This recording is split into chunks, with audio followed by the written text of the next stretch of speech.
Hola, som Ainhoa Tormo, Roser Ferrer i Jordi Castelló i en aquest vídeo tractarem el llibre El més petit de tots de Lola Anglada. Farem un resum sobre el contingut, l'objectiu d'escriptura i d'edició del llibre. En primer lloc, El més petit de tots va estar publicat l'any 1937 i va sorgir d'un encàrrec del Comissariat de Propaganda República. Va estar redactat i il·lustrat per Lola Anglada, una autora formada en els cànons del noucentisme. Cal destacar que va ser una narradora infantil i il·lustradora catalana. És considerada una de les escriptores més importants de preguerra, atès que va ser la primera dona que es va guanyar la vida escrivint. A més, va ser la promotora de dues revistes, Virolet i La Nuri, en les quals aporta propostes feministes diferents a les del moment en què va viure. Pel que fa al contingut del més petit de tots, està dividit en 11 capítols en forma de llibre infantil. En cada capítol es fa una representació d'una escena amb una unitat temàtica.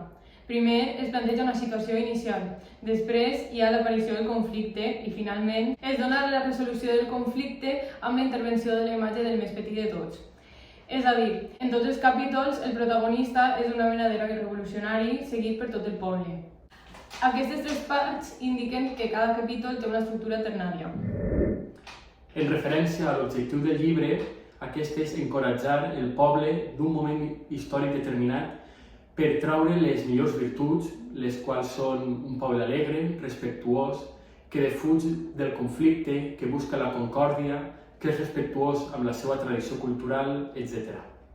Aquest fet ja el veiem representat a la portada del llibre, en què figura el més petit del poble, que porta una bandera de Catalunya a la mà, perquè d'aquesta manera es defensa la cultura i el patrimoni dels catalans. Quant a l'edició del llibre, cada capítol té 3 o 4 il·lustracions alternades amb el text, les quals estan relacionades amb el conte. I cal remarcar que cada conte té les il·lustracions de colors diferents, entre els quals només trobem el blau, el verd, el taronja i el marró. Encara que el lector del llibre era tot el poble, amb persones de totes les edats, el llenguatge que utilitza és infantil, atès que en aquell moment les formes infantils eren les més usades a l'hora de dirigir-se al públic. En conclusió, el més petit de tots va esdevenir un símbol de la lluita per les llibertats a Catalunya en un temps que començaven a ser convulsos. L'artista va creure fermament en el paper del poble, en la seva capacitat de lluitar, vèncer la guerra i crear un món millor mitjançant la disciplina, l'amor i el treball. Bé, com a exemple hem utilitzat el capítol Els eterns descontents, que té una estructura ternària.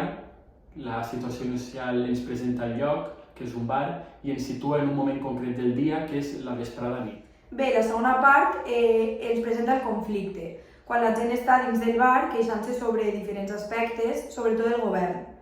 L'última part ja és la resolució del conflicte, on apareix el més petit de tots per a solucionar el problema i posar-ne la pau. La intencionalitat pragmàtica d'aquest capítol és que la gent es queixa del govern perquè diuen que només treballen i apenas cobren diners, i el més petit de tot apareix per dir-los que en comptes de queixar-se, que isquen al carrer i facin alguna cosa com revolucionar-se.